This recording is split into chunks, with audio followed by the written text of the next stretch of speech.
All right, this week we learned that hydrogen, that's the fuel of the future, I got to tell you. It's supposed to underpin a large part of Australia and the world's green fuel supply. Well, it's nothing more than a dream, and a bad one at that. Well, it's a bad dream, you see, if you believe in stable, reliable and efficient power, protecting the environment, responsible fiscal management of taxpayers' money, and if you believe that markets should be driven by private sector investment, not by governments. Well, I believe those things, and here to discuss the hot air surrounding hydrogen in her usual hidden agenda segment is former Liberal MP Nicolle Flint. Nicolle, thank you for joining me. How did you dig this up? This report made for very scary reading. $27 billion in taxpayer subsidies. It's a huge amount of money. Why isn't hydrogen able to self-fund if it's so good for businesses and so many people are going to do so well out of it? Well, Cory, this entire report on the hydrogen situation is more a really terrifying nightmare, I think. $27 billion of federal money, taxpayers' money, has been committed.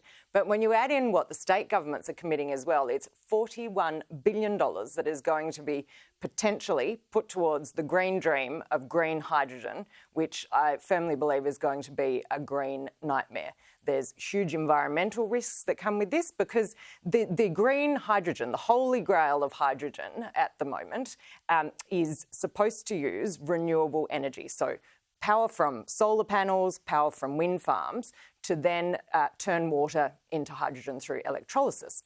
So it's a hugely inefficient way to generate energy, but also, where on earth are all of these solar panels and the little hydrogen stations going to be based? So we'll go from having, a select few gas and coal-fired power stations around the nation to, at the moment, there are 106 different hydrogen projects on the way. So it's just, I think it's another looming environmental disaster, especially if they're going to try to implement more solar and wind farms to power it's crazy. the creation of power, Cory. It's so inefficient. What I can't get is you have these billionaires running around saying, we're investing in hydrogen, we're going to do this, and then they seek handouts from the government to do it. Yes. Because they're the ultimate rent seekers. They're saying, we can solve all your problems if you give us the money to do it, but we want the profits that go along with it if they ever come. Yeah, precisely.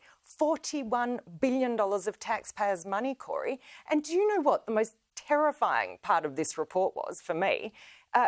They are only predicting that all of this investment globally, and there's more going on globally, of course, will provide just 15% of total baseload power by 2050. So $41 billion for, let's say, assume the numbers are about the same in Australia, for 15% of our baseload power. Now, Cory, this is madness. If we want to achieve net zero and we want to achieve it as quickly as possible, we just have to go nuclear. Put this money into nuclear. You have to. But $41 billion, Cory. Imagine what we could do to...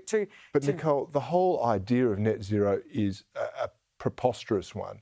The Bank of America has estimated it would cost $150 trillion for the world to get to net zero, but it would require massive amounts more mining. I mean, how are we going to run mining trucks?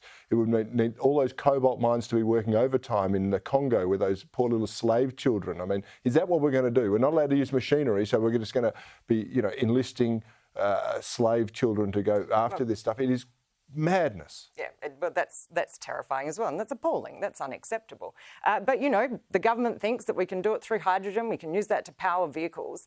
The problem is, and I think viewers are aware, Ian Plimer's spoken out quite a lot about hydrogen and educated us all.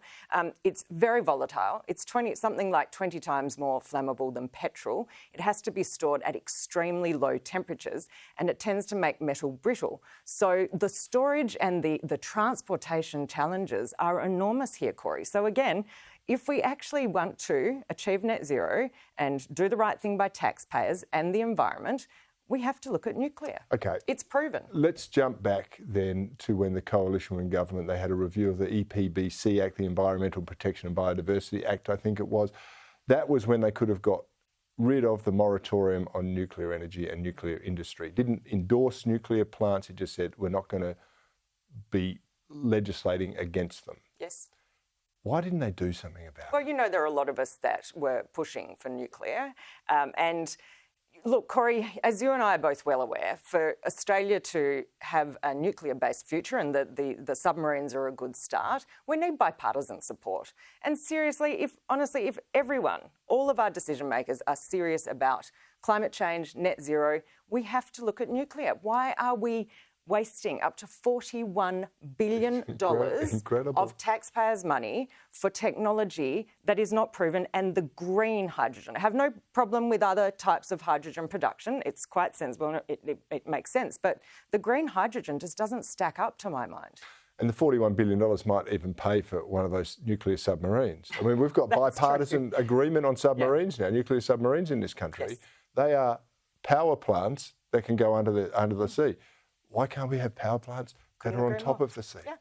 It's just incredible. I just don't know why we are so myopic in But that's why we're here, Cory, to talk sense when sometimes... Yeah, well, to lift the lid on what's going on, that the government would prefer we didn't find all their waste and idiotic thing. And unfortunately, it's not just the government that's in power now. We've had governments previously who have squibbed this issue too. Nicolle Flint, thank you so much for joining me. As always, I look forward to having a chat with you again next week.